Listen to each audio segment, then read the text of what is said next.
নন্দিনীদির হোটেলে বিরিয়ানিতে দিল ঘি। নন্দিনীদির হোটেলে এসব হচ্ছে কি? গাধার বাচ্চাকে রেখেছে আগুনের সামনে। ঝগড়া ঝামেলা করে দিদির দিন যাচ্ছে কেটে, পাবলিকের হাতে মার খেয়ে মাথা গেল ফেটে। দিদি যখন হোটেল খুললো ছিল চালের খড়, বেশি কিছু কথা বললে মারবে মুখে চর। তো হে গাইস, তোমরা সবাই কেমন আছো? নিশ্চয়ই খুব ভালো আছো। আজকে তোমাদের সামনে একটা নতুন টপিক নিয়ে চলে এলাম। আজ যাকে নিয়ে কথা বলবো তার নাম হলো স্মার্ট দিদি নন্দিনী। ওরে বাবা, ও তো একেবারে ফুলন দেবী। তো গাইস চলো, আজ স্মার্ট দিদি নন্দিনীকে নিয়েই খেলা হবে। আসো খেলবো, খেলা হবে, খেলা হবে। তো গাইস চলো, আর না বকে ভাট, কানে গুঁজে নাও হেডফোন, আজকে ভিডিও স্টার্ট।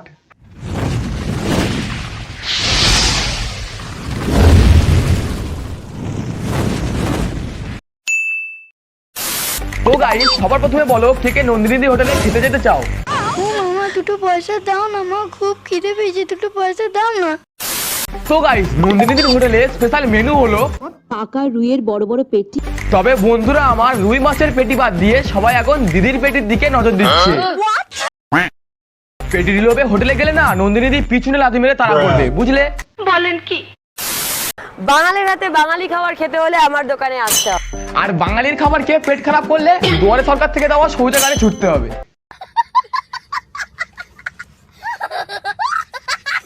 দিদি এত তাপের সামনে থেকেও এত ফর্সা আছো কি করে?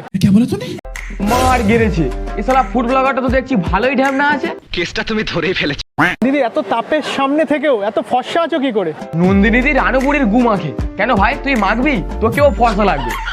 শালা খেতে গেছিস, খাবি দাবি, ব্লগ বানাবি, বিল দিবি, চলে আসবি। তা না করে তুই কি করে মোটা হচ্ছে, তুই কি করে ফর্সা হচ্ছে তা নিয়ে প্রশ্ন করছে। যত সব উদগান্ডুদের দল। তো গাইস বেশ কিছুদিন ধরে দেখছি নন্দিনীদের হোটেলে কিছু না কিছু নিয়ে ক্যাচাল লেগেই রয়েছে। সঠিক বলেছেন। তো গাইস চলো আর না দেরি করে দেখে নেওয়া যাক।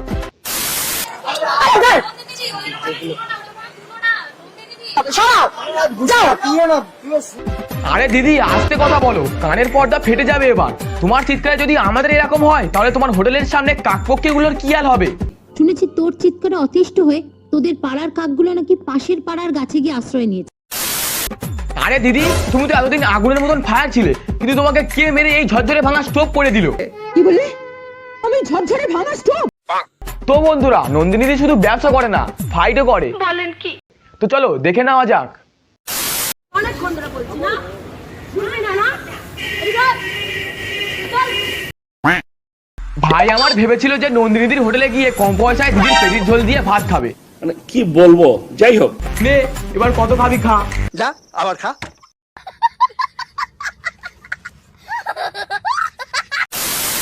বন্ধুরা আমার ভেবেছিল যে নন্দিনী খুব সহজ সরল, তারপর তার আসল লুকটা দেখে তার হোটেলে ব্লগ বানানো তো দূরের কথা, তার হোটেলে খেতে যেতেও ভয় পাচ্ছে। তো গাইস এই ভিডিওতে নন্দিনী দিয়ে এই দাদুকে কিসের জন্য মেরেছে ঠিক জানি না। সব ভিডিওতে আমি এইটুকু ভিডিওই দেখেছি, তবে বাবার বয়সী একজনের গায়ে হাত দিয়ে নন্দিনী দিয়ে খুব বড় ভুল কাজ করেছে। ঠিক বলেছো। তো গাইস যাই হোক, নন্দিনীদের সাথে আরো একজনকে খুব ঘুরে বেড়াতে দেখা যাচ্ছে, আর সে হলো কিন্তু অন্নদাকে যা লাগছে না, অন্নদা জাস্ট অসাধারণ। তো তোমাদের স্মার্ট দিদি নন্দিনীকেও আজকে হেভি স্মার্ট স্মার্ট দিদির সামনে লাগছে। আজকে একদম স্মার্ট দাদা চলে। এই স্মার্ট মামদো দাদা শুধু নন্দিনীদের পেছনে ঘুরে বেড়ায় তা নয়, পচা ফলে যেমনি মাছি ভনভন করে তেমনি এই দাদার পিছনে সুন্দরী সুন্দরী মেয়েরাও চুম্বকের মতো লেগে থাকে। তোমার কথা শুনে মনে হইতেছে তুমি বিরাট জ্ঞানী মানুষ হয়ে গেছো। আর এগুলো দেখে পাবলিকরা শুধু একটাই কথা বলে, লঙ্গুর কে মুখ মে আঙ্গুর। আমি বুঝতেই পারছি যে সব সিঙ্গেল ছেলেরা এই স্মার্ট দাদাকে দেখে হিংসায় জ্বলে। জ্বলারই কথা ভাই, এই দুনিয়ায় টাকা ছাড়া কিছুই হয় না। সঠিক বলেছেন। কি আর করবি, চোখ কান বুঝে সহ্য করতে হবে। শালার লুকটা দেখো, পুরো মামদো রোবট, এর কোনো আক্কেল লজ্জা নেই। আগের একটা ভিডিওতে এর পিছনে এমন দাওয়া দিয়েছি, এর পিছন নিয়ে পিজি হসপিটালে যাওয়ার কথা ছিল, কিন্তু এর তো কোনো লজ্জা নেই, এ তো মামদো রোবট, তার জন্য এখনো মেয়েদের পিছনে ঘুরছে। আচ্ছা বলছি স্মার্ট দাদা, আমি কি বলছি শোনো না, তুমি যা স্টাইল মেরে এসেছো না, বেশিক্ষণ এই পিরামিডের সামনে থেকো না, কারণ কখন তোমাকে মমি বানিয়ে নিয়ে চলে যাবে বুঝতেই পারবে না।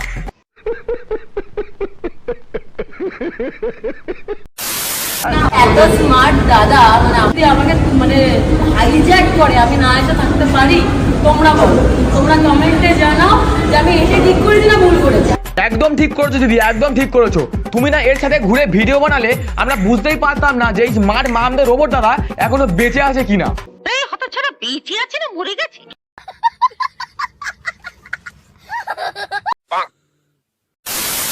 তো গাইস, নন্দিনীদির হোটেলে এত ভিড় কেন জানো?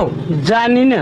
কারণ নন্দিনী তার নিজের হোটেলে শুধু রান্না করে না, নিজের হাতে ভাতও বেড়ে দেয় এবং গালে তুলে খাইয়েও দেয়। এই কথা তুমি আমার আগে বলনি কেন? আরে বন্ধু আমার, আগে বললেও কোনো লাভ হতো না, কারণ এই গালে তুলে খাওয়ানোর অফারটা শুধু তাদের জন্য যারা চকলেটের সাথে স্মার্ট ওয়াচ গিফট করে। ও বাবা, কি পিরিত রে। কি বলেছো ম্যাডাম? Mind your language. একটা গাধা বাচ্চাকে রেখে আপনার সামনে